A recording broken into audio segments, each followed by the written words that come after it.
ನಮಸ್ಕಾರ, welcome back to Kanchu Kannada daily vlogs. ಬರ್ರಿ ಇವತ್ತಿನ ವ್ಲಾಗ್ನ ಸ್ಟಾರ್ಟ್ ಮಾಡೋಣ. ಇವತ್ತಿನ ವ್ಲಾಗ್ ಏನಪ್ಪ ಅಂತಂದ್ರೆ ಆಲ್ರೆಡಿ ಥಂಬ್ನೇಲ್ ನೋಡಿರ್ತೀರ ವ್ಲಾಗ್ ಏನು ಅಂತ. ಇವತ್ತು ನಾನು ನನ್ನ ಬೆಲ್ಲಿ ಫ್ಯಾಟ್ನ ಆಫ್ಟರ್ ಡೆಲಿವರಿ ಹೇಗೆ ಕಡಿಮೆ ಮಾಡಿಕೊಂಡೆ ಅಂತ ನಿಮ್ಮ ಜೊತೆ ಸ್ವಲ್ಪ ಶೇರ್ ಮಾಡ್ಕೊಳ್ಳೋಣ. ನನ್ನ ಎಕ್ಸ್ಪೀರಿಯನ್ಸ್ ಮತ್ತು ನಾನೆಲ್ಲ ಹೇಗೆಲ್ಲ ಟಿಪ್ಸ್ನ ಫಾಲೋ ಮಾಡಿದ್ದೀನಿ ಅದನ್ನು ಶೇರ್ ಮಾಡ್ಕೊಳ್ಳೋಣ ಅಂತ ವಿಡಿಯೋನ ಸ್ಟಾರ್ಟ್ ಮಾಡಿದ್ದೀನಿ. ನಾನು ಯಾವುದೇ ಬೇರೆ ಥರ ಯಾವುದು ನೋಡಿಬಿಟ್ಟು ಹೇಳ್ತಾ ಇಲ್ಲ. ನಾನು ಏನೇನು ಮಾಡಿದ್ದೀನಿ, ನನಗೆ ಏನೇನು ಎಕ್ಸ್ಪೀರಿಯನ್ಸ್ ಆಗಿದೆ ಅದ್ರ ಬಗ್ಗೆ ಮಾತ್ರ ನಿಮ್ಮ ಜೊತೆ ಶೇರ್ ಮಾಡ್ಕೊತಾ ಇದ್ದೀನಿ ನೋಡಿರಿ. ಯಾಕಂದ್ರೆ ಯಾರ್ಯಾರು ಬೆಲ್ಲಿ ಫ್ಯಾಟ್ ಕಡಿಮೆ ಮಾಡೋರಿದ್ರೆ ಆಫ್ಟರ್ ಬೇಬಿ, ಆಫ್ಟರ್ ಡೆಲಿವರಿ ಎಲ್ಲರಿಗೂ ಆಲ್ಮೋಸ್ಟ್ ಬೆಲ್ಲಿ ಫ್ಯಾಟ್ ಬಂದೇ ಬರುತ್ತೆ ನೋಡಿರಿ, ಹೊಟ್ಟೆ ಅಂತೂ. ಹಾಗಾಗಿ ಅದನ್ನು ಹೇಗೆ ಕಡಿಮೆ ಮಾಡೋದಂತ ನಿಮಗೂ ಸ್ವಲ್ಪ ಏನಂತಾರೆ ಟಿಪ್ಸ್ನ ಕೊಡೋಣ, ನಿಮಗೂ ಸ್ವಲ್ಪ ಯೂಸ್ಫುಲ್ ಆಗುತ್ತೆ ಅಂತ ಈ ವಿಡಿಯೋನ ಮಾಡ್ತಾಯಿದ್ದೀನಿ. ಇನ್ನೊಂದು ಅಂದ್ರೆ ಏನು ಹೇಳಬೇಕಂದ್ರೆ ವೆಯ್ಟ್ ಲಾಸ್ ಏನು ಮಾಡ್ತೀವಲ್ಲ, ಯಾವುದೇ ಪಾರ್ಟ್ಸ್ದು ಪರ್ಟಿಕ್ಯುಲರ್ ಆಗಿ ವೆಯ್ಟ್ ಲಾಸ್ನ ಮಾಡೋಕ್ಕಾಗಲ್ಲ ನೋಡಿರಿ. ಯಾಕಂದ್ರೆ ನಾವು ಫುಲ್ ಬಾಡಿ ವೆಯ್ಟ್ನ ಲಾಸ್ ಮಾಡಿದಾಗ ಮಾತ್ರ ಎಲ್ಲನೂ ಏನಂತಾರೆ ಸಮತೋಲನದಲ್ಲಿ ವೆಯ್ಟ್ ಲಾಸ್ ಆಗ್ತದೆ ಹೊರತು ನಾವು ಬರೀ ಕೈ ಬೊಜ್ಜೊಂದು ಕರಗಿಸ್ಬೇಕಂತ ಕೈ ಎಕ್ಸಸೈಸ್ ಮಾಡಿದ್ರೆ ಆಗಲ್ಲ. ಫುಲ್ ಬಾಡಿಯಲ್ಲಿ ಇಷ್ಟಂತ ಕಡಿಮೆ ಆಗುತ್ತೆ. ಹಾಗಾಗಿ ಆಲ್ಮೋಸ್ಟ್ ಡೆಲಿವರಿ ಆದಮೇಲೆ ಹೊಟ್ಟೆ ಅಂತೂ ಜಾಸ್ತಿ ಬಂದಿರುತ್ತೆ ನೋಡಿರಿ. ನನಗೂ ಯಾವುದೇ ಥರ ಏನಂತಾರೆ ಇನ್ಫಾರ್ಮೇಷನ್ ಗೊತ್ತಿರಲಿಲ್ಲ ನೋಡಿರಿ. ನಾನು ಯಾವ್ದು ಬಗ್ಗೆ ಆ ಥರ ತಿಳ್ಕೊಂಡು ಇರಲಿಲ್ಲ. ಡೆಲಿವರಿ ಬಗ್ಗೆ ಆಗಲಿ, ಆಫ್ಟರ್ ಡೆಲಿವರಿ ಹೇಗೆ ಮಾಡಬೇಕು, ಹೇಗೆ ಹೊಟ್ಟೆ ಕಟ್ಟಬೇಕು ಅದೆಲ್ಲ ನನಗೆ ಗೊತ್ತಿರಲಿಲ್ಲ ನೋಡಿರಿ. ನಾನಂತರೂ ಸುಮ್ಮನೆ ಹಂಗೆ ಫಸ್ಟ್ ಡೆಲಿವರಿ ಬೇರೆ ಸುಮ್ಮನೆ ಹಾಗೇ ಇದ್ದೆ. ಆಮೇಲೆ ನನಗೆ ಏನಾಯಿತು ಅಂತಂದ್ರೆ ಡೆಲಿವರಿ ಮುಗಿಸ್ಕೊಂಡು ಮನೆಗೆ ಬಂದೆ. ನಾನು ಡೆಲಿವರಿ ಟೈಮಲ್ಲಿ ಏನಾಯಿತು, ನಾನು ಯಾಕೆ ಹೊಟ್ಟೆಗೆ ಬಟ್ಟೆನ ಕಟ್ಕೊಂಡಿಲ್ಲ ಮತ್ತು ಯಾವುದು ಏನು ಕೇರ್ ಮಾಡಿಲ್ಲ ಅಂತ ಒಂದು ರೀಸನ್ ಇದೆ ರೀ. ಅದನ್ನು ನಿಮ್ಮ ಜೊತೆ ಶೇರ್ ಮಾಡ್ಕೋತೀನಿ. ಯಾಕಂದ್ರೆ ನನಗೇನಾಯ್ತು ಅಂದ್ರೆ ಹಾಸ್ಪಿಟಲಿಂದ ಡಿಸ್ಚಾರ್ಜ್ ಮಾಡ್ಕೊಂಡು ಬಂದೆ ನೋಡಿರಿ. ಮನೆಗೆ ಬಂದ ಮೇಲೆ ನನಗೇನಾಯಿತು ಅಂದರೆ ಡೆಲಿವರಿ ಮಾಡೋಕ್ಕೆ ನಮ್ಮ ಅತ್ತೆ ಬಂದಿದ್ದರು. ಬಟ್ ಅವ್ರಿಗೆ ಅಷ್ಟು ನಾಲೆಜ್ ಇರಲಿಲ್ಲ. ಅಂದರೆ ನಾರ್ಮಲ್ ಡೆಲಿವರಿದು ಅವ್ರಿಗೆ ನಾಲೆಜ್ ಇತ್ತು, ಹೇಗೆ ಎಲ್ಲ ಹೊಟ್ಟೆ ಕಟ್ಟಬೇಕು ಅದೆಲ್ಲ. ಬಟ್ ಸಿ ಸೆಕ್ಷನ್ ಆಗಿರೋದ್ರಿಂದ ಏನು ಅಂತ ಅವ್ರಿಗೂ ಗೊತ್ತಿರಲಿಲ್ಲ, ನನಗೂ ಗೊತ್ತಿರಲಿಲ್ಲ. ಆಮೇಲೆ ಏನಾಯಿತು ಅಂದರೆ 3 ಡೇಸ್ಗೆ ನಾನು ಡಿಸ್ಚಾರ್ಜ್ ಮಾಡಿಕೊಂಡು ಮನೆಗೆ ಬಂದೆ. ಬಂದಾದ ಮೇಲೆ ಹೊಟ್ಟೆನೇನು ಕಟ್ಟಿಲ್ಲ ನಾವು, ಯಾಕಂದರೆ ಸ್ಟಿಚ್ ಹಾಕಿರ್ತಾರಲ್ವ, ಕಟ್ಟೋಕ್ಕಾಗಲ್ಲ. ಆಮೇಲೆ ಸ್ನಾನನೂ ಮಾಡಬಾರ್ದಂತ ನಂಗೆ ಅದನ್ನು ಗೊತ್ತಿರಲಿಲ್ಲ.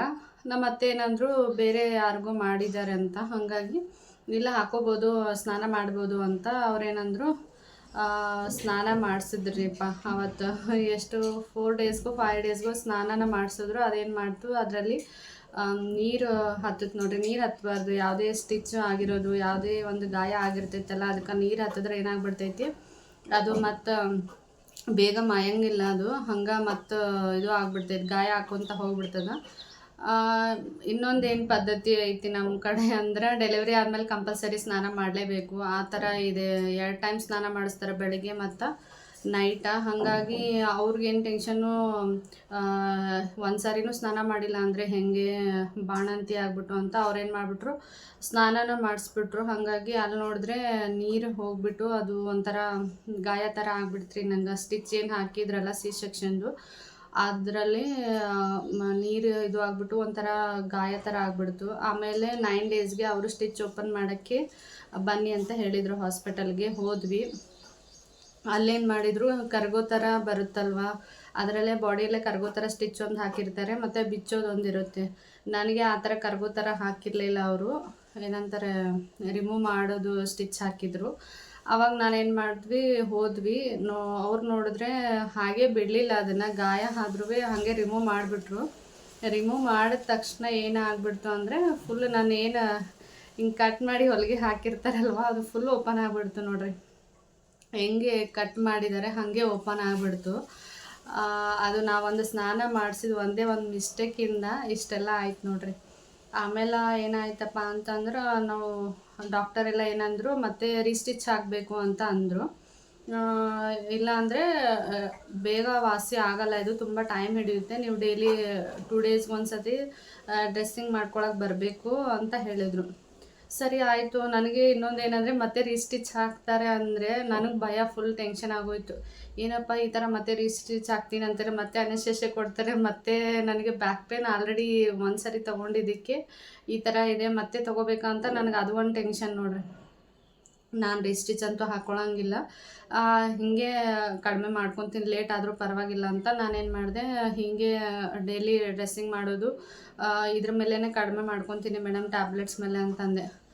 ಸರಿ ಅಮ್ಮ ಆಯಿತು, ಇದೇ ಥರನೇ ಆಗುತ್ತೆ ಅಂತ ಅವ್ರು ಡಾಕ್ಟ್ರ್ ಮಾತ್ರ ಸಖತ್ ನೋಡ್ರಿ, ನನಗೆ ಎಷ್ಟು ಪಾಸಿಟಿವ್ ಆಗಿ ಹೇಳ್ತಾ ಇದ್ರು ಅಂದರೆ ಅವಾಗ ಅವರು ಅಂತ ನನಗೆ ಆ ಟೈಮಲ್ಲಿ ಒಂಥರ ದೇವ್ರ ಥರ ಕಾಣಿಸ್ತಾ ಇದ್ರು. ಯಾಕಂದರೆ ಅಷ್ಟು ಒಳ್ಳೆಯವರು ನೋಡ್ರಿ, ಅವ್ರಿಗೆ ಇನ್ನೂ ಭೀ ನೆನೆಸ್ಕೋತೀನಿ ನಾನು. ಆಯ್ತು, ಅದು ಹಾಸ್ಪಿಟಲ್ ಬೇರೆ ದೂರ ರೀ, ನಮ್ಮ ಮನೆಯಿಂದ ವೈಟ್ ಫೀಲ್ಡ್ಗೆ ಹೋಗಬೇಕು, ಏನಿಲ್ಲ ಅಂದ್ರೂ ಒಂದು 10-15 ಕಿಲೋಮೀಟ್ರ್ ದೂರ ಹೋಗಿ ಬರೋದು 2 ಡೇಸ್ಗೆ ಒಂದು ಸರಿ. ಹಾಗಾಗಿ ಅದು ಒಂದು ನಮ್ಗೆ ಕಷ್ಟ ಆಗ್ತಾಯಿತ್ತು. ನಮ್ಮ ಹಸ್ಬೆಂಡ್ ಡ್ಯೂಟಿ ಬಿಟ್ಬಿಟ್ಟು ತೋರಿಸ್ಕೊಂಡು ಡ್ರೆಸ್ಸಿಂಗ್ ಮಾಡ್ಕೊಳಕ್ಕೆ ಹೋಗೋದು ಬರೋದು, ಅದು ಬೇರೆ ಮಗುನ, ಚಿಕ್ಕ ಮಗು ಬೇರೆ, ಅದನ್ನ ಎತ್ಕೊಂಡೆಲ್ಲ ಹೋಗಬೇಕಲ್ಲ, ತುಂಬ ಕಷ್ಟ ಆಗ್ತಾಯಿತ್ತು ನೋಡಿರಿ. ಆಮೇಲೆ ನಾವೇನು ಮಾಡಿದ್ವಿ, ಇಲ್ಲಿ ಇನ್ನೊಂದು ಹತ್ರನೇ ಇದೆ, ಅಲ್ಲೇ ಡ್ರೆಸ್ಸಿಂಗ್ ಮಾಡ್ಕೊಳ್ಳೋಣ ಅಂತ ಒಂದು ಸಾರಿ ಹೋಗಿದ್ವಿ.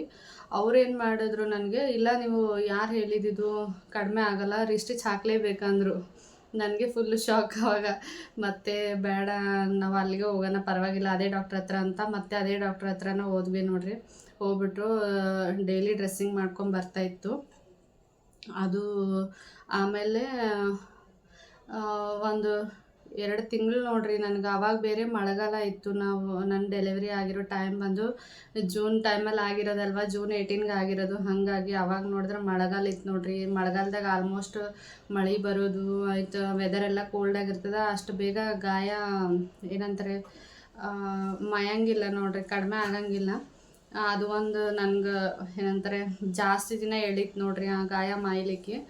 ಆಮೇಲೆ ಅಂತ ನನಗೆ ನೀರೇ ಹಾಕಿಲ್ಲ ನೋಡ್ರಿ 2 ತಿಂಗಳು ನಾನು ಸ್ನಾನನೇ ಮಾಡಿಲ್ಲ. ಏನು ಡೆಲಿವರಿ ಆದ 4 ಡೇಸಿಗೆ ಏನು ಸ್ನಾನ ಮಾಡಿದ್ದೀನಿ ಅಷ್ಟೇ. ಆಮೇಲಿಂದ ಸ್ನಾನ ಮಾಡೋಕ್ಕೆ ಆಗಿಲ್ಲ, ಯಾಕಂದರೆ ಫುಲ್ ಓಪನ್ ಆಗಿಬಿಟ್ಟಿತ್ತು ಅದು. ಹಾಗಾಗಿ ಮತ್ತೆ ನೀರು ಹೋದರೆ ಮತ್ತೆ ಹಂಗೆ ಹಸಿ ಹಿಡ್ಕೊಂಡು ಹೋಗ್ತದಂತ ನಾವೇನು ಮಾಡ್ದೆ, ಸ್ನಾನನೇ ಮಾಡೋಕ್ಕೆ ಹೋಗಿಲ್ಲ. ಅದು ಎಷ್ಟು ಎಫೆಕ್ಟ್ ಆಗೈತಿ ನನ್ನ ಡೆಲಿವರಿ ಒಳಗೆ ಅಂತಂದ್ರೆ ಅದು ಹೇಳೋಕ್ಕಾಗಲ್ಲ ನೋಡ್ರಿ, ಆ ಲೆವೆಲಿಗೆ ನನಗೆ ಎಫೆಕ್ಟ್ ಮಾಡಿಬಿಟ್ಟೈತಿ. ಯಾಕಂದ್ರೆ ಡೆಲಿವರಿ ಆದಮೇಲೆ ಹಸಿ ಮೈಯಲ್ಲಿ ಬಿಸಿ ನೀರು ಮತ್ತು ಬಿಸಿ ಊಟ, ನಂತರ ಬಿಸಿ ಸ್ನಾನ 3 ಆಗಲೇಬೇಕು ನೋಡ್ರಿ ಬಾಣಂತಿಯರಿಗೆ. ಹಾಗಾಗಿ ಅದು ಯಾವುದು ನನಗೆ ಆಗಿಲ್ಲ, ಬರೀ ಊಟ ತಿಂತಾಯಿದ್ದೆ ಮತ್ತು ನೀರು ಕುಡಿತಾಯಿದ್ದೆ ಅಷ್ಟೇ. ಬಟ್ ಸ್ನಾನ ಮಾಡೋಕ್ಕಾಗಿಲ್ಲ, ಅದರಿಂದ ಸ್ಟಿಚ್ ಓಪನ್ ಆಗಿರೋದ್ರಿಂದ ಆಯ್ತು. ಹೊಟ್ಟೆ ಅಂತೂ ಕಟ್ಟೋಕ್ಕೆ ಆಗಿಲ್ಲ, ನಾನು ಹೇಗೆ ಡೆಲಿವರಿ ಆಗಿದೆ ಹಾಗೇ ಇದೆ ಹೊಟ್ಟೆ. ಆಮೇಲೆ ನನಗೊಂಥರ ಸ್ವಲ್ಪ ಅದು ಮಾಯಕ್ಕೆ ನೋಡ್ರಿ 2 ತಿಂಗಳು ತೊಗೊಂತು ನನಗೆ. ಜೂನ್ 18 ಆಗಿರೋದು, 2 ತಿಂಗಳು ತೊಗೊಂಡು ಆಮೇಲೆ ಸ್ವಲ್ಪ ಕಡಿಮೆ ಹೀಲ್ ಹಾಕ್ಕೊಂಡು ಬಂದು ಕಡಿಮೆ ಆಯಿತು. ಹೀಲ್ ಹಾಕ್ಕೊಂಡು ಬಂದು ಕಡಿಮೆ ಆಯಿತು. ಎಷ್ಟಪ್ಪ ಅಂತಂದ್ರೆ 2 ತಿಂಗಳು ತೊಗೊಂಡದ್ದು ನೋಡ್ರಿ ಆ ಗಾಯ ಮಾಯಲಿಕ್ಕೆ. ಅಲ್ಲಿ ತನಕ ನಾನು ಸ್ನಾನನೇ ಮಾಡಿಲ್ಲ. ಅಂದರೆ ಬೇರೆ ಕಡೆ ಎಲ್ಲ ಇದು ಮಾಡ್ಕೊತಿದ್ದೆ, ಇಲ್ಲಿಂದ ಇಲ್ಲಿಗೆಲ್ಲ ಸ್ನಾನ ಮಾಡ್ಕೊತಿದ್ದೆ, ಬಟ್ ಅಲ್ಲಿ ಮಾತ್ರ ಮಾಡ್ಕೊತಾ ಇರಲಿಲ್ಲ. ಯಾಕಂದ್ರೆ ಮತ್ತೆ ಏನಾದ್ರು ನೀರು ತಾಗಿ ಮತ್ತು ಏನಾದ್ರು ಗಾಯ ಆಗೋ ಚಾನ್ಸಸ್ ಇರ್ತೈತೆ ಅಂತ ನಾನು ಒಟ್ಟೆ ಸ್ನಾನ ಮಾಡೋಕ್ಕೆ ಹೋಗಿಲ್ಲ. ಅದೇ ಒಂದು ದೊಡ್ಡ ಟೆನ್ಷನ್ ಆಗಿತ್ತು ನೋಡ್ರಿ ನಂಗೆ. ಡೆಲಿವರಿ ಆದಮೇಲೆ ಒಂಥರ ಟೆನ್ಷನ್ ಇರ್ತೈತಿ, ಅದು ಒಂದು. ಆ ಟೆನ್ಷನ್ ಒಳಗೆ ನನಗೆ ಏನಂತಾರೆ ಬ್ರೆಸ್ಟ್ ಮಿಲ್ಕೇ ಬರ್ತಾ ಇರಲಿಲ್ಲ, ಎದೆ ಹಾಲೇ ಕಡಿಮೆ ಆಗೋಯ್ತು. ನಾನು ಫುಲ್ ಏನಂತಾರೆ ಸ್ವಲ್ಪ ವಿಷಯಕ್ಕೂ ಒಂಥರ ಟೆನ್ಷನ್ ತೊಗೊಂಡ್ಬಿಡ್ತೀನಿ. ಆ ಥರ ಗಾಯ ಬೇರೆ ನೋಡಿಬಿಟ್ಟೆ, ಅದು ನಾನು ಫೋಟೋ ತಗೊಂಡ್ಬಿಟ್ಟು ನೋಡಿಬಿಟ್ಟೆ. ಅದು ನೋಡಿದ್ರೆ ಫುಲ್ ಓಪನ್, ಏನಪ್ಪ ಈ ಥರ ಆಗ್ಬಿಟ್ಟೈತೆ ಅಂತ ನನಗೆ ಶಾಕ್ ನೋಡ್ರಿಪ್ಪ. ಆಮೇಲೆ ನೋಡಿದ್ರೆ ಅದೇ ಟೆನ್ಷನ್ ಒಳಗೆ ಬ್ರೆಸ್ಟ್ ಮಿಲ್ಕ್ ಬರ್ತಾ ಇರಲಿಲ್ಲ. ಆಮೇಲೆ ಮಗುಗೆ ಈ ಕಡೆ ಹಾಲು ಕೂಡ ಸರಿಯಾಗಿ ಸಿಗ್ತಾ ಇರಲಿಲ್ಲ, ಅವಳು ಕೂಡ ಒಂದು ಸ್ವಲ್ಪ ವೀಕ್ ಥರ ಆಗೋದು ಆಯ್ತು. ಇದು ಬೇರೆ ಎಲ್ಲ ಒಂಥರ ಮಿಕ್ಸ್ ಟೆನ್ಷನ್ ನೋಡ್ರಿ, ಹೇಳೋಕ್ಕಾಗಲ್ಲ ಅದು. ಆ ಥರ ಇತ್ತು ನನ್ನ ಸಿಚುವೇಶನ್. ಯಾರಿಗೂ ಇದು ಏನಂತಾರೆ ಈ ಥರ ಸಿಚುವೇಶನ್ ಯಾರಿಗೂ ಬರಬಾರ್ದು ಅಂತೀನಿ, ಶತ್ರುಗಳಿಗೂ ನಾನಂತೂ ಬಯಸಲ್ಲ. ಆ ಥರ ಇತ್ತು ನೋಡಿರಿ ನನ್ನ ಸಿಚುವೇಶನು. ಬಟ್ ಏನು ಮಾಡೋಕ್ಕಾಗಲ್ಲ. ಆದರೂ ಹಾಗೆ ಟ್ರೈ ಮಾಡಿದೆ, ಅದು ಇದು ಅಂತ ಟ್ರೈ ಮಾಡಿ ಕೊನೆಗೂ 2 ತಿಂಗಳಾದಮೇಲೆ ನನಗೆ ವಾಸಿ ಆಯ್ತು ನೋಡ್ರಿ. ಆವಾಗ ಸ್ವಲ್ಪ ನೆಮ್ಮದಿಯಿಂದ ಇದು ಮಾಡೋಕ್ಕೆ ಶುರು ಮಾಡಿದೆ. ಯಾವುದೇ ಹೊಟ್ಟೆನೂ ಕಟ್ಟಿಲ್ಲ, ಬಿಸಿ ನೀರು ಹಾಕಿಲ್ಲ, ಏನಿಲ್ಲ ನೋಡಿರಿ. ನನ್ನ ಹೊಟ್ಟೆ ಫುಲ್ ದಪ್ಪ ಆಗ್ಬಿಡ್ತು. ಆಮೇಲೆ ನಾನೇನು ಮಾಡಿದೆ, ನಂಗೆ ಒಂಥರ ನನ್ನ ಬಾಡಿ ಆಫ್ಟರ್ ಡೆಲಿವರಿ ನೋಡ್ಕೊಂಡ್ಮೇಲೆ ನಂಗೆ ಒಂಥರ ಅನಿಸ್ತಾಯಿತ್ತು, ಇದು ಏನಪ್ಪ ನಾನು ಇಷ್ಟು ಚೆನ್ನಾಗಿದ್ದೋಳು ಸಡನ್ನಾಗಿ ಹಿಂಗೆ ಆಗಿಬಿಟ್ಟಲ್ಲ ಅಂತ ಅನ್ಸಕ್ಕೆ ಸ್ಟಾರ್ಟ್ ಆಯ್ತು ನನಗೆ. ನೋಡಿದ್ರೆ ಈ ಥರ ಇದ್ದೆ ಸಣ್ಣ, ಇವಾಗ ನೋಡಿದ್ರೆ ಸಣ್ಣ, ಈ ಥರ ಫುಲ್ ದಪ್ಪ ಆಗಿಬಿಟ್ಟಿದ್ದೆ. ನಂಗೆ ಈ ಥರ ಫೀಲಿಂಗ್ಸ್ ಎಲ್ಲ ಬರ್ತಾಯಿತ್ತು. ಮಿರರ್ ನೋಡಿಕೊಂಡ್ರೆ ಒಂಥರ ಏನೋ ಅದು ಸಣ್ಣ ಇರೋರು, ಬ್ಯೂಟಿ ಕಾನ್ಷಿಯಸ್ ಇರೋರಿಗೆ ಹಾಗೆ ಆಗ್ತೈತೆ ನೋಡಿರಿ. ಸಡನ್ನಾಗಿ ಚೆನ್ನಾಗಿರೋರು ಆಫ್ಟರ್ ಡೆಲಿವರಿ ಹಿಂಗೆ ಆಗ್ಬಿಟ್ರೆ ಎಲ್ಲ ಹೆಣ್ಮಕ್ಳಿಗೆ ಇದು ಯೋಚನೆ ಬಂದೇ ಬರುತ್ತಾ ಈಗಿನ ಕಾಲದಲ್ಲಂತೂ. ಯಾಕಂದರೆ ಸಿ ಸೆಕ್ಷನ್ಗಳು ಭಾಳ ಆಗ್ಲತ್ತವಲ್ಲ, ಹಂಗಾಗಿ ಯಾರಿಗೂ ಹೊಟ್ಟೆ ಕಟ್ಟಕ್ಕೆ ಆಗಂಗಿಲ್ಲ ನೋಡ್ರಿ. ಹಂಗಾಗಿ ಈ ಥರ ಅನ್ಸೋದು ಅದು ಸಹಜ. ಆಮೇಲೆ ಏನು ಆಯಿತು ಅಂದರೆ, ನಾನು ಆಮೇಲಿಂದ ಬೆಲ್ಟ್ ಹಾಕಕ್ಕೆ ಸ್ಟಾರ್ಟ್ ಮಾಡಿದೆ. ಯಾವಾಗ ವಾಸಿ ಆಯ್ತಲ್ವ ಆವಾಗಿಂದ ಬೆಲ್ಟ್ ತೊಗೊಂಡಿದ್ದೆ ಆನ್ಲೈನಲ್ಲಿ. ನಿಮಗೆ ಲಿಂಕ್ ಬೇಕಿದ್ರೆ ನಾನು ಡಿಸ್ಕ್ರಿಪ್ಷನಲ್ಲಿ ಹಾಕಿರ್ತೀನಿ. ಇದೇನೂ ಎಲ್ಲ ಗೊತ್ತಿಲ್ಲ, ಅದು ಆಲ್ಮೋಸ್ಟ್ 3 ಇಯರ್ಸ್ ಆಯ್ತಲ್ವ, ನೋಡ್ತೀನಿ ಇದ್ರೆ ಹಾಕಿರ್ತೀನಿ, ಇಲ್ಲಾಂದರೆ ಇಲ್ಲ. ಅದೇನಾಗ್ಬಿಡ್ತು ಅಂದರೆ ನನಗೆ ಹಾಕಕ್ಕೆ ಸ್ಟಾರ್ಟ್ ಮಾಡಿದೆ, ಬಟ್ ಏನೂ ಯೂಸ್ ಆಗಿಲ್ಲ ನೋಡಿರಿ. ಯಾವಾಗ ಹೊಟ್ಟೆ ಕಟ್ಟಬೇಕು ಅಂದರೆ ಡೆಲಿವರಿ ಆದ ತಕ್ಷಣವೇ ಕಟ್ತಾರೆ ರೀ. ಅವಾಗ ಕಟ್ಟಿದ್ರೆ ಮಾತ್ರ ಹೊಟ್ಟೆ ಸ್ವಲ್ಪ ಬರಲ್ಲ. ಅದು ಬಿಟ್ಟು ನಾವು ಆಮೇಲೆ ಹಾಕ್ಕೊಂಡ್ರೆ ಏನೂ ಯೂಸ್ ಇಲ್ಲ ಅದು. ಬಟ್ ಏನು ಮಾಡೋಕ್ಕಾಗಲ್ಲ, ಅಟ್ಲೀಸ್ಟ್ ಸ್ವಲ್ಪನಾರು ಕಡಿಮೆ ಆಗುತ್ತೇನೋ ಅಂತ ಆ ಒಂದು ಇಂಟೆನ್ಷನ್ ಇಟ್ಕೊಂಡು ಹಾಕ್ಕೊಂಡೆ. ಬಟ್ ಏನೂ ಯೂಸ್ ಆಗಿಲ್ಲ ನನಗೆ. ಆಮೇಲೆ ನಾನು ಅದ್ರ ಬಗ್ಗೆ ಯೋಚನೆ ಮಾಡೋಕ್ಕೆ ಸ್ಟಾರ್ಟ್ ಮಾಡಿದೆ, ಇಲ್ಲ ಹೆಂಗಾರು ಮಾಡಿ ನನ್ನ ಹೊಟ್ಟೆನ ಕರಗಿಸ್ಲೇಬೇಕು, ನನ್ನ ಬೆಲ್ಲಿ ಫ್ಯಾಟ್ನ ಕರಗಿಸ್ಲೇಬೇಕು ಅಂತ ಡಿಸೈಡ್ ಮಾಡಿದೆ. ಆಮೇಲೆ ಏನು ಮಾಡಿದೆ ಅಂದರೆ ವೀಡಿಯೋಗಳೆಲ್ಲ ನೋಡ್ತಾ ಇದ್ದೆ, ಹೇಗೆ ಕರಗಿಸೋದು ಏನು ಅಂತ. ನಂಗೆ ಅದೇ ದೊಡ್ಡ ಟೆನ್ಷನ್ ಆಗಿಬಿಟ್ಟಿದ್ದು. ವೆಯ್ಟ್ ಲಾಸ್ ಮಾಡಬೇಕು ಮತ್ತು ಬೆಲ್ಲಿ ಫ್ಯಾಟ್ ಕರಗಿಸ್ಬೇಕು, ಅದೆರಡಿತ್ತು ನನಗೆ ಆಫ್ಟರ್ ಡೆಲಿವರಿ ತಲೆಯಲ್ಲಿ. ಆಮೇಲೆ 1 ಇಯರ್ ನನ್ನ ಮಗು 1 ಇಯರ್ ಆದಮೇಲೆ ನಾನು ಒಂದು ಸ್ವಲ್ಪ ಸ್ಟಾರ್ಟ್ ಮಾಡಿದೆ. ವಾಕಿಂಗ್ ಆಗಿರ್ಬೋದು, ಆವಾಗೇ ವಾಕಿಂಗ್ ಎಲ್ಲ ಮಾಡ್ತಾಯಿದ್ದೆ. ಬಟ್ ಚಿಕ್ಕ ಮಗು ಆಗಿರೋದ್ರಿಂದ ಅಷ್ಟು ಮಾಡ್ತಾಯಿರಲಿಲ್ಲ. ನಾನು ತುಂಬ ಸ್ಲೋ ಆಗಿ ಸ್ಟಾರ್ಟ್ ಮಾಡ್ತೀನಿ. ಯಾವುದೇ ಆಗಲಿ ಸಡನ್ನಾಗಿ ಮಾಡೋಕ್ಕೆ ಹೋದರೆ ಏನಾಗ್ಬಿಡುತ್ತೆ ಅಂದರೆ ನಮ್ಮ ಹೆಲ್ತ್ ಮೇಲೆ ಅದು ಎಫೆಕ್ಟ್ ಆಗಿಬಿಡುತ್ತೆ ನೋಡ್ರಿ. ಹಾಗಾಗಿ ನಾನು ಯಾವುದು ಸಡನ್ನಾಗಿ ಮಾಡೋಕ್ಕೆ ಹೋಗಲ್ಲ. ನಿಧಾನವಾಗಿ ಆದರೂ ಪರವಾಗಿಲ್ಲ, ಲೇಟಾಗಿ ನಿಧಾನವಾಗಾದರೂ ಪರವಾಗಿಲ್ಲ, ಮಾಡ್ಕೊಳ್ಳೋಣ ಅಂತ ಏನು ಮಾಡಿದೆ, ವಾಕಿಂಗ್ ಸ್ಟಾರ್ಟ್ ಮಾಡಿದೆ. ಮತ್ತು ನೀರು ಜಾಸ್ತಿ ಕುಡಿತಾ ಇದ್ದೆ. ಆಫ್ಟರ್ ಡೆಲಿವರಿ ಇನ್ನೊಂದು ಏನಂದ್ರೆ, ನೀರು ಜಾಸ್ತಿ ಕುಡಿಯೋಂಗಿಲ್ಲ ನೋಡ್ರಿ, ಹೊಟ್ಟೆ ಎಲ್ಲಿ ಬಂದುಬಿಡ್ತೈತಿ ಅಂತ. ಭಾಳ ಜನ ನೀರನ್ನು ಕುಡಿಯೋಂಗಿಲ್ಲ. ಅದು ಸ್ವಲ್ಪ ದಿವಸ ಮಾಡಬೇಕು, 1 ತಿಂಗಳು 2 ತಿಂಗಳು ಮಾಡಬೇಕು. ಆಮೇಲೆ ಚೆನ್ನಾಗಿ ನೀರು ಕುಡಿಬೇಕು ನೋಡ್ರಿ. ಯಾಕಂದ್ರೆ ನೀರು ಕುಡಿದ್ರೇ ನಿಮ್ಮ ವೆಯ್ಟ್ ಲಾಸ್ ಆಗೋದು. ನೀರು ಕುಡಿದೇ ಇದ್ದರೆ ತುಂಬ ಕಷ್ಟಗಳು ಆಗ್ತವೆ. ಹಾಗಾಗಿ ನೀರೊಂದು ಚೆನ್ನಾಗಿ ಕುಡೀರಿ ಮತ್ತು ವಾಕಿಂಗ್ ಮಾಡಿರಿ. ನಾನು ಮಾಡಿರೋದಂದ್ರೆ ಮೇನ್ ಅಂದ್ರೆ ನೀರೊಂದು ಕುಡ್ದೀನಿ ಮತ್ತು ವಾಕಿಂಗ್ ಮಾಡೀನಿ. ಇನ್ನೊಂದು ಏನಂದ್ರೆ, ನಾನು ಕಂಪಲ್ಸರಿ ಸೂರ್ಯ ನಮಸ್ಕಾರ ಮಾಡೀನಿ ನೋಡಿರಿ. ಸೂರ್ಯ ನಮಸ್ಕಾರ ಯೋಗ ಬರುತ್ತಲ್ವ, ಎಕ್ಸಸೈಸ್. ವಾಕಿಂಗ್ ಕಂಪಲ್ಸರಿ ಮಾಡ್ತಾಯಿದ್ದೆ ಬೆಳಗ್ಗೆ ಮತ್ತು ಈವ್ನಿಂಗು. ಮತ್ತು ಸೂರ್ಯ ನಮಸ್ಕಾರ ಮಾಡ್ತಾಯಿದ್ದೆ ನೋಡಿರಿ. ಕಂಪಲ್ಸರಿ ಸೂರ್ಯ ನಮಸ್ಕಾರ ಮಾಡಿದ್ರೆ ಯೋಗ ನಿಮಗೆ 100% ರಿಸಲ್ಟ್ ಕೊಡ್ತೈತೆ ನೋಡಿರಿ. ನಾನು ಮಾತ್ರ ಗ್ಯಾರಂಟಿ ಕೊಡ್ತೀನಿ. ದಿನಕ್ಕೆ ಮಿನಿಮಮ್ ನೀವು ಸೌಂಡ್ ಸ್ವಲ್ಪ ಬರ್ತೈತ್ರಿ, ಹಂಗೆ ಅಡ್ಜಸ್ಟ್ ಮಾಡ್ಕೊರಿ. ಮೇಲೆ ಕನ್ಸ್ಟ್ರಕ್ಷನ್ ನಡೆದೈತೆ ನಮ್ಮ ಮನೆ ಮೇಲೆ, ಹಾಗಾಗಿ ಸೌಂಡ್ ಮಾಡ್ತಾಯಿರ್ತಾರೆ. ವಿಡಿಯೋ ಮಾಡೋ ಟೈಮಿಗೆ ಏನಾದರೂ ಒಂದು ಇರ್ತೈತೆ. ಡೇ ಟೈಮಲ್ಲಿ ಇದೇ ಇದು ಮಿನಿಮಮ್ ಅಂದ್ರೆ ಎಕ್ಸಸೈಸ್ ಮಾಡಲೇಬೇಕು ನೋಡ್ರಿ. ಸೂರ್ಯ ನಮಸ್ಕಾರ ಅಂತೂ 20 ಮಾಡಲೇಬೇಕು ನೀವು ಕಂಪಲ್ಸರಿ ಡೈಲಿ. ಸೂರ್ಯ ನಮಸ್ಕಾರದಿಂದ ಏನಂತಾರೆ, ಬೆಲ್ಲಿ ಫ್ಯಾಟ್ ಜಾಸ್ತಿ ಅಲ್ಲಿ ನಿಮ್ಗೆ ಏನಾಗ್ತದೆ, ಜಾಸ್ತಿ ಸ್ಟ್ರೆಚ್ ಆಗ್ತೈತೆ ರೀ, ಬಾಡಿ ಫುಲ್ ಇದು ಆಗ್ತೈತಿ. ಹಾಗಾಗಿ ಅಲ್ಲಿ ಹೊಟ್ಟೆ ಭಾಗದಲ್ಲಿ ನಿಮ್ಗೆ 100% ಬೊಜ್ಜು ಕರಗ್ತೈತೆ ನೋಡಿರಿ. ಸೂರ್ಯ ನಮಸ್ಕಾರ ಮಾಡಿರಿ. ಮತ್ತು ಹೊಟ್ಟೆಗಂತಾನೆ ಕೆಲವೊಂದು ಎಕ್ಸಸೈಸ್ಗಳು ಬರ್ತಾವೆ ಮನೆಯಲ್ಲೇ ಮಾಡೋದು, ಅದು ಕೂಡ ಮಾಡಿರಿ. ಇನ್ನೊಂದು ಜಾಸ್ತಿ ನೀರು ಕುಡೀರಿ. ನೀರು ಜಾಸ್ತಿ ಕುಡೀರಿ ಮತ್ತು ವಾಕಿಂಗ್ ಮಾಡಿರಿ. ಮತ್ತು ಸೂರ್ಯ ನಮಸ್ಕಾರ ಕಂಪಲ್ಸರಿ ನಿಮ್ಮ ಯೋಗದಲ್ಲಿ ಆ್ಯಡ್ ಮಾಡ್ಕೊಳ್ಳಿ. ಮತ್ತು ಹಾಟ್ ವಾಟರ್ನ ಕುಡೀರಿ ಮುಂಜಾನೆ. ಅದು ಸ್ವಲ್ಪ ಉಗುರು ಬೆಚ್ಚ, ಹಾಟ್ ವಾಟರ್ ಅಂದರೆ ಫುಲ್ಲಲ್ಲ, ಸ್ವಲ್ಪ ಉಗುರು ಬೆಚ್ಚಗಿರೋ ನೀರನ್ನ ಕುಡೀರಿ. ನಮಗೆ ಏನಂತಾರೆ, ಉಗುರು ಬೆಚ್ಚಗಂತ ಅನಿಸ್ಬೇಕು, ಅಷ್ಟನ್ನು ಮಾತ್ರ ಕುಡೀರಿ ನೀರು. ಉಗುರು ಬೆಚ್ಚಗಿರೋ ನೀರು ಕುಡಿಬೇಕು. ಮತ್ತು ಬೆಳಿಗ್ಗೆ ಎದ್ದ ತಕ್ಷಣ ಇನ್ನೊಂದು ಏನಂದರೆ, ಹೆಲ್ದಿ ಡ್ರಿಂಕ್ಸ್ನ ಸ್ಟಾರ್ಟ್ ಮಾಡಿರಿ. ಆಲ್ಮೋಸ್ಟ್ ಎಲ್ಲ ನಿಮಗೆ ಸಿಗ್ತೈತಿ ಇವಾಗ ಸೋಷಲ್ ಮೀಡಿಯಾ ಒಳಗೆ. ಎಲ್ಲ ಆಲ್ಮೋಸ್ಟ್ ಎಲ್ಲನೂ ಅವೈಲೇಬಲ್ ಅದ ಇವಾಗ.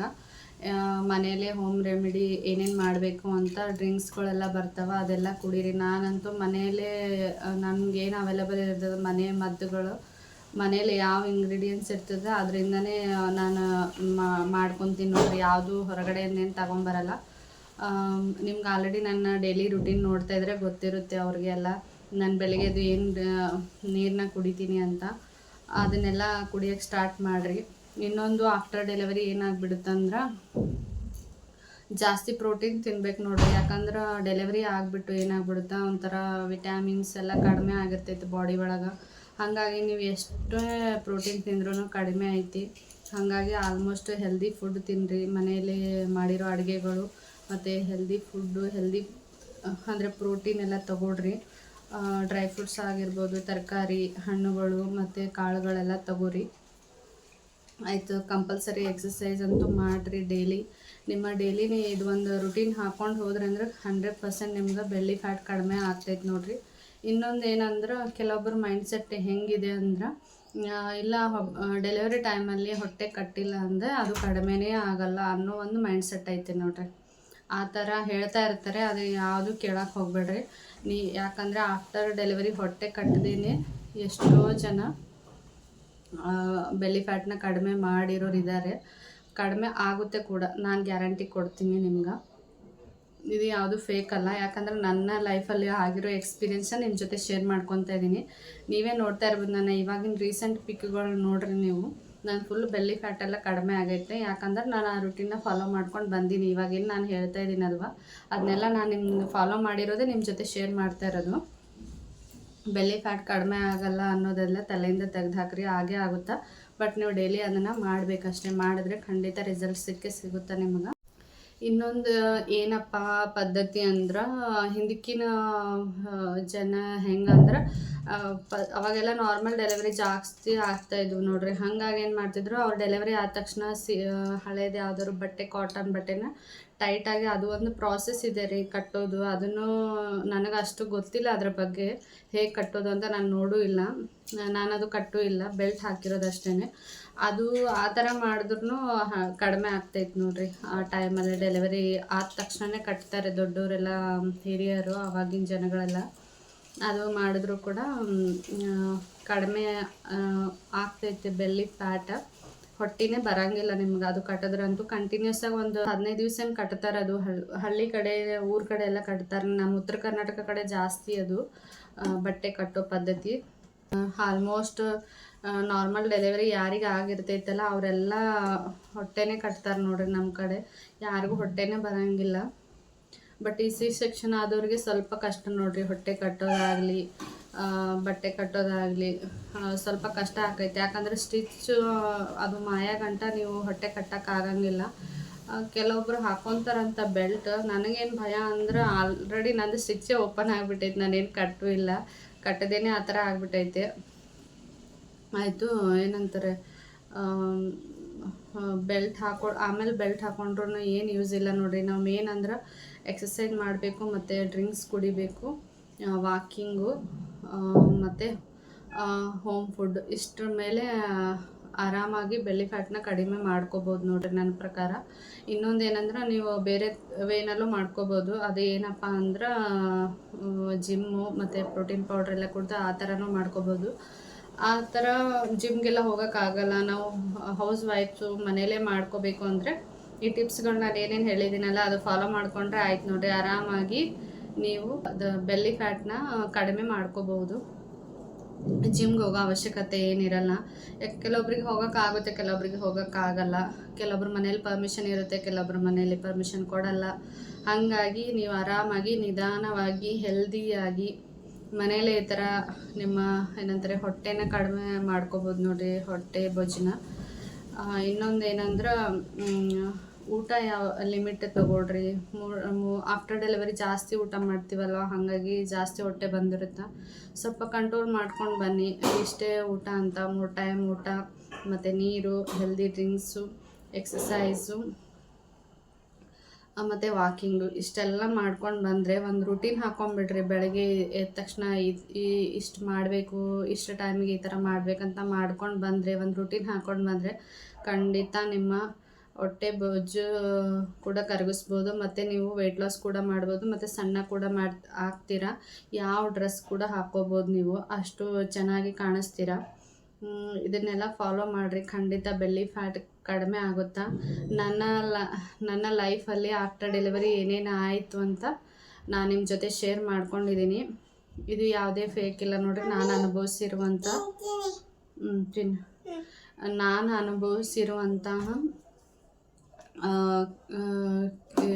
ಏನಂತಾರೆ, ನಾನು ಅನುಭವಿಸಿರುವಂತಹ ಕ್ಷಣಗಳನ್ನು ನಿಮ್ಮ ಜೊತೆ ಶೇರ್ ಮಾಡ್ಕೊಂಡೀನಿ. ಯಾರು ಈ ಥರ ಮಿಸ್ಟೇಕ್ ಮಾಡ್ಲಕ್ಕೆ ಹೋಗ್ಬೇಡ ನೋಡ್ರಿ. ಏನಂತಾರೆ, ಸಿ ಸೆಕ್ಷನ್ ಯಾರಿಗೆ ಆಗಿರ್ತೈತಲ್ಲ, ಯಾಕಂದ್ರೆ ದೊಡ್ಡ ಗಾಯ ಆಗಿರ್ತೈತಿ, ಜಾಸ್ತಿನೇ ಕಟ್ ಮಾಡಿರ್ತಾರೆ. ಏನಿಲ್ಲ ಅಂದರೂ ಒಂದು ಇಷ್ಟು ಉದ್ದ ಕಟ್ ಮಾಡಿರ್ತಾರೆ ಅನ್ನಿಸ್ತೈತಿ. ಇದು ಏನಂತೀರ, 1 ಇಂಚ್ ಅಂದರೆ ಇಷ್ಟ ಆಗುತ್ತಾ, ಇದಕ್ಕೆ ಇಷ್ಟು ಉದ್ದ ಆಗಿರ್ತೈತಿ ನೋಡ್ರಿ. ಒಂದು ಗೇಣು ಅಂತಾರ ನಮ್ಮ ಕಡೆ. ಒಂದು ಗೇಣು ಕಟ್ ಮಾಡಿರ್ತಾರೆ ಮಿನಿಮಮ್.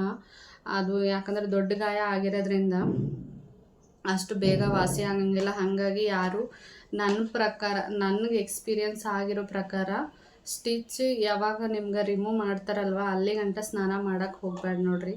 ನಾನು ಒಂದು ಕೊಡೋ ಟಿಪ್ಸ್ ನಿಮಗೆ, ಯಾಕಂದ್ರೆ ನಾನು ಮಾಡಿ ಅನುಭವಿಸೀನಿ. ಕೆಲವೊಬ್ರು ಕೆಲವೊಬ್ರು ಮಾಡ್ತಾರಂತ, ಬಟ್ ಅವ್ರಿಗೆ ಏನು ಆಗೈತೋ ಇಲ್ಲ ಗೊತ್ತಿಲ್ಲ. ನಾನು ಸ್ನಾನ ಮಾಡಿದಕ್ಕೆ ಇಷ್ಟೆಲ್ಲ ಅನುಭವಿಸ್ತೀನಿ ನೋಡ್ರಿ. ಹಾಗಾಗಿ ಹಾಸ್ಪಿಟ್ಲಿಗೆ ಹೋಗಿ ಏನೋ ಸ್ಟಿಚ್ ಓಪನ್ ಮಾಡ್ಕೊಂಡು ಬರ್ತೀವಲ್ಲ, ಅಲ್ಲಿ ಗಂಟ ಯಾರು ಸ್ನಾನ ಮಾಡಬೇಡ್ರಿ. 1 ವೀಕ್ ಆದರೂ ಪರವಾಗಿಲ್ಲ, 10 ಡೇಸ್ ಆದರೂ ಪರವಾಗಿಲ್ಲ, ಸ್ಟಿಚ್ ಓಪನ್ ಮಾಡೋದು ಅಲ್ಲಿ ಗಂಟ ಮಾತ್ರ ಯಾರು ಸ್ನಾನ ಮಾಡೋಕ್ಕೆ ಹೋಗ್ಬೇಡ್ರಿ. ಆಲ್ಮೋಸ್ಟ್ ಕೈ ಕಾಲುಗಳು ತೊಳ್ಕೊಳ್ಳೋದು ಈ ಥರ ಮಾಡ್ಕೊಂಡಿರಿ. ಸ್ವಲ್ಪ ದಿವಸ ಏನೂ ಆಗಲ್ಲ. ಯಾಕಂದರೆ ನಾನು ಮಾಡಿರೋ ಒಂದು ಮಿಸ್ಟೇಕಿಂದ ಇವಾಗ 2 ಮಂತ್ಸ್ ನಾನು ಸ್ನಾನನೇ ಮಾಡಲಿಲ್ಲ. ಆ ಥರ ಎಲ್ಲ ಆಗುತ್ತೆ ನೋಡ್ರಿ. ಅದು ಏನಾಗ್ಬಿಡುತ್ತೆ ಗೊತ್ತಾ, ಡೆಲಿವರಿ ಟೈಮಲ್ಲಿ ನಾವು ಚೆನ್ನಾಗಿ ಆರೈಕೆ ಮಾಡ್ಕೋಬೇಕು. ಮೇನ್ ಅಂದರೆ ಆ ಡೆಲಿವರಿ ಟೈಮಲ್ಲಿ ನಾನು ಚೆನ್ನಾಗಿ ಆರೈಕೆ ಮಾಡ್ಕೊಂಡಿಲ್ಲ. ಹಿಂಗಾಗಿ ಅದರಿಂದ ಏನಾಗುತ್ತೆ, ನಮಗೆ ಸೈಡ್ ಎಫೆಕ್ಟ್ಗಳು ಜಾಸ್ತಿ ಆಗ್ತೈತೆ ನೋಡಿರಿ. ವೇಟ್ ಗೇನ್ ಜಾಸ್ತಿ ಆಗೋದು, ಮತ್ತು ತಲೆನೋವು ಬರೋದು ಆಯಿತು. ಅವಾಗೆಲ್ಲ ಟೆನ್ಷನ್ ತೊಗೊಂಡಿರ್ತೀವಲ್ಲ ಗಾಯದ ಸಲುವಾಗಿ. ಏನೋ ಒಂದು ಪ್ರಾಬ್ಲಮಿಂದ ಹಂಗೆ ಇನ್ನೊಂದು ಏನಾದರೂ ಬರ್ತಾ ಇರ್ತಾವೆ ನೋಡ್ರಿ. ಮಗು ಬೇರೆ ಚಿಕ್ಕದಿರ್ತೈತಿ, ಹ್ಯಾಂಗೆ ಹ್ಯಾಂಡಲ್ ಮಾಡೋದಂತ ಗೊತ್ತಿರೋಂಗಿಲ್ಲ ಅವಾಗ. ಯಾಕಂದ್ರೆ ನಮಗೂ ಫಸ್ಟ್ ಬೇಬಿ ಆಗಿರ್ತೈತಲ್ಲ, ಹಾಗಾಗಿ ಯಾರು ದೊಡ್ಡವರು ಇಲ್ಲ ಅಂದ್ರೆ ಇನ್ನೂ ಕಷ್ಟ ಆಗ್ಬಿಡ್ತೈತಿ. ಈ ಥರ ಎಲ್ಲ ಪ್ರಾಬ್ಲಮ್ಸ್ ಆಗ್ತಾ ಇರ್ತೈತೆ ನೋಡ್ರಿ. ಹಾಗಾಗಿ ಡೆಲಿವರಿ ಟೈಮಲ್ಲಿ ತುಂಬ ಕೇರ್ಫುಲ್ಲಾಗಿರ್ರಿ. ನನ್ನ ಪ್ರಕಾರ ನಾನು ಮಾಡಿರೋ ಮಿಸ್ಟೇಕ ನೀವು ಮಾಡಬೇಡ ಅಂತ ಹೇಳೋಕ್ಕೆ ಇಷ್ಟಪಡ್ತೀನಿ ನೋಡ್ರಿ. ಲೇಟ್ ಆದರೂ ಪರವಾಗಿಲ್ಲ, ಆಮೇಲೆ ಸ್ನಾನ ಮಾಡಿರಿ. ಸ್ನಾನದೇನು ಅಷ್ಟು ಇಂಪಾರ್ಟೆಂಟ್ ಇಲ್ಲ. ಯಾಕಂದ್ರೆ ನಾನು ಅವತ್ತು 1-2 ದಿವಸ ಸ್ನಾನ ಮಾಡಿರಲಿಲ್ಲ ಅಂದ್ರೆ 2 ಮಂತ್ಸ್ ಏನಂತಾರೆ ಕಷ್ಟಪಟ್ಟು ಅಷ್ಟೆಲ್ಲ ಕಷ್ಟ ಬೀಳೋ ಅವಶ್ಯಕತೆ ಇರಲಿಲ್ಲ. ಬಟ್ ಆದರೂ ಏನೋ ನಡೆದೋಯ್ತು. ಬಟ್ ನೆಕ್ಸ್ಟ್ ನಾನು ಆ ಥರ ಮಿಸ್ಟೇಕ್ ಮಾಡಬಾರ್ದು ಅಂತ ಅಂದ್ಕೊಂಡಿನಿ ನೋಡ್ರಿ. ನೆಕ್ಸ್ಟ್ ಬೇಬಿಗೆ ನೋಡ್ಬೇಕು ಏನೇನು ಆಗುತ್ತೆ ಅಂತ. ಇನ್ನೊಂದು ಏನಂದರೆ, ಯಾರ್ಯಾರು ಪ್ರೆಗ್ನೆನ್ಸಿ ಟ್ರೈ ಮಾಡೋರು ನಿಮ್ಮ ಜೊತೆ ಯಾರ್ಯಾರು ಜೊತೆಗಿರೋರಿಗೆ ಅವ್ರ ಜೊತೆ ಎಕ್ಸ್ಪೀರಿಯೆನ್ಸ್ನ ಕೇಳ್ಕೊರಿ. ಮತ್ತು ಏನಂದ್ರೆ ಡೆಲಿವರಿ ಬಗ್ಗೆ, ಆಫ್ಟರ್ ಡೆಲಿವರಿ ಏನು ಮಾಡಬೇಕು ಅಂತ ಅದ್ರ ಸಂಪೂರ್ಣ ಮಾಹಿತಿನ ತೊಗೊಂಡು ನೀವು ಬೇಬಿ ಪ್ಲ್ಯಾನ್ ಮಾಡ್ಕೊರಿ. ಯಾಕಂದ್ರೆ ನಾವು ಆ ಟೈಮ್ನಾಗ ಏನು ಮಾಡಬೇಕಂತ ತಲೆ ಓಡಂಗಿಲ್ಲ. ಯಾಕಂದ್ರೆ ಫಸ್ಟ್ ಎಕ್ಸ್ಪೀರಿಯೆನ್ಸ್ ಇರ್ತೈತಲ್ಲ, ಏನು ಮಾಡಬೇಕು ಏನು ಹೀಗೆಲ್ಲ ತಲೆ ಒಂದು ಯೋಚನೆ ಬಂದ್ರೆ 100 ಯೋಚನೆ ಬರ್ತೈತ್ರಿ ಅವಾಗ. ನನಗಂತೂ ಹಂಗೆ ಆಗ್ತೈತಿ, ಬಟ್ ಬೇರೆದವ್ರಿಗೆ ಹೆಂಗೆ ಆಗುತ್ತೋ ಗೊತ್ತಿಲ್ಲ. ಹಾಗಾಗಿ ಸಂಪೂರ್ಣ ಮಾಹಿತಿನ ತಗೊಂಡು ನೀವು ಬೇಬಿ ಪ್ಲ್ಯಾನ್ ಮಾಡಿರಿ, ಡೆಲಿವರಿ ಎಲ್ಲ ಮಾಡ್ಕೊರಿ ಅಂತ ಹೇಳೋಕ್ಕೆ ಇಷ್ಟಪಡ್ತೀನಿ. ಅದ್ರ ಬಗ್ಗೆ ಡೆಲಿವರಿ ಬಗ್ಗೆ ಸ್ವಲ್ಪ ನಾಲೆಜ್ನ ತಗೊಂಡು ಮಾಡ್ಕೋರಿ. ಎಲ್ಲ ತಿಳ್ಕೊಂಡಿರಿ. ನಮ್ಗೆ ಡೆಲಿವರಿ ಆಗ್ತಾಯಿದೆ ಅಂದರೆ ಅದ್ರ ಬಗ್ಗೆ ಎಲ್ಲ ನಾಲೆಜ್ನ ಇಟ್ಕೋರಿ. ಅದು ತುಂಬ ನಿಮ್ಗೆ ಏನಂತಾರೆ, ಆ ಟೈಮಲ್ಲಿ ನಾವು ಏನಾರು ಡಿಸಿಷನ್ ತೊಗೊಳ್ಳುವಾಗ ಹೆಲ್ಪ್ ಆಕೈತೆ ನಿಮ್ಗೆ. ಇಲ್ಲ ಅಂದ್ರೆ ಏನು ಡಿಸಿಷನ್ ತೊಗೋಬೇಕು, ಏನು ಮಾಡಬೇಕು ಅಂತ ಕನ್ಫ್ಯೂಷನ್ನು ಮೊದಲೇ. ಆಮೇಲೆ ನೋವು, ಅದರಲ್ಲೇ ನಾವು ಅರ್ಧ ಮುಳುಗೋಗಿರ್ತೀವಿ. ಒಂಥರ ಏನಂತಾರೆ ಡಿಪ್ರೆಷನ್ ಅಂತಾರಲ್ಲ, ಆ ಥರನೂ ಆಗಿರುತ್ತೆ ಆ ಟೈಮಲ್ಲಿ. ಹಾಗಾಗಿ ಆದಷ್ಟು ಕೂಲಾಗಿರಿ ಆ ಟೈಮ್ನಾಗ. ಯಾಕಂದ್ರೆ ಭಾಳ ಕೋಪ ಅಂದ್ರೆ ಬರ್ತಿರ್ತೈತಿ. ನಾನಂತೂ ಭಾಳ ಕೋಪ ಮಾಡ್ಕೋತಿದ್ದೆ ನೋಡ್ರಿ. ಅದು ಹಾರ್ಮೋನ್ ಇಂಬ್ಯಾಲೆನ್ಸಿಂದ ಆಗ್ತಿರ್ತೈತಿ ಎಲ್ಲ ಹೆಣ್ಮಕ್ಳಿಗೆ. ಹಂಗಾಗಿ ಇದಾಗಿತ್ತು ನೋಡ್ರಿ ಇವತ್ತಿನ ವಿಡಿಯೋ. ಈ ಟಿಪ್ಸು ಏನಂತಾರೆ, ಇದೆಲ್ಲ ಸ್ಟೋರಿ ನನ್ನ ಲೈಫಲ್ಲಿ ಫಸ್ಟ್ ಬೇಬಿ ಪ್ರೆಗ್ನೆನ್ಸಿಯಲ್ಲಿ, ಫಸ್ಟ್ ಬೇಬಿ ಡೆಲಿವರಿಯಲ್ಲಿ ಆಗಿರೋ ಎಕ್ಸ್ಪೀರಿಯೆನ್ಸ್ ನಿಮ್ಮ ಜೊತೆ ಶೇರ್ ಮಾಡ್ಕೊಂಡಿದ್ದೀನಿ. ಐ ಹೋಪ್ ಎಲ್ಲರಿಗೂ ಈ ವಿಡಿಯೋ ಯಾರಿಗಾರು ಯೂಸ್ಫುಲ್ ಆಗುತ್ತೆ ಅಂತ ಅಂದ್ಕೊಂಡಿದ್ದೀನಿ, ನನ್ನ ವಿಡಿಯೋ ನೋಡೋರಿಗೆ. ಇದಾಗಿತ್ತು ನೋಡಿರಿ ನನ್ನ ಒಂದು ಎಕ್ಸ್ಪೀರಿಯನ್ಸ್. ಮತ್ತು ಬೆಲ್ಲಿ ಫ್ಯಾಟ್ 100% ಕಡಿಮೆ ಮಾಡ್ಕೋಬೋದು. ಕೆಲವೊಂದು ಟಿಪ್ಸ್ನ ಕೊಟ್ಟಿದ್ದೀನಿ, ಅದನ್ನು ಫಾಲೋ ಮಾಡಿ. 100% ನಿಮಗೆ ರಿಸಲ್ಟ್ ಸಿಕ್ಕೇ ಸಿಗುತ್ತೆ. ಇದಾಗಿತ್ತು ನೋಡಿ ನನ್ನ ಎಕ್ಸ್ಪೀರಿಯನ್ಸ್ ವ್ಲಾಗ್. ಈ ವ್ಲಾಗ್ನ ಇಲ್ಲಿಗೆ ಎಂಡ್ ಮಾಡ್ತೀನಿ. ಮತ್ತು ನೆಕ್ಸ್ಟ್ ವ್ಲಾಗಲ್ಲಿ ಸಿಗ್ತೀನಿ.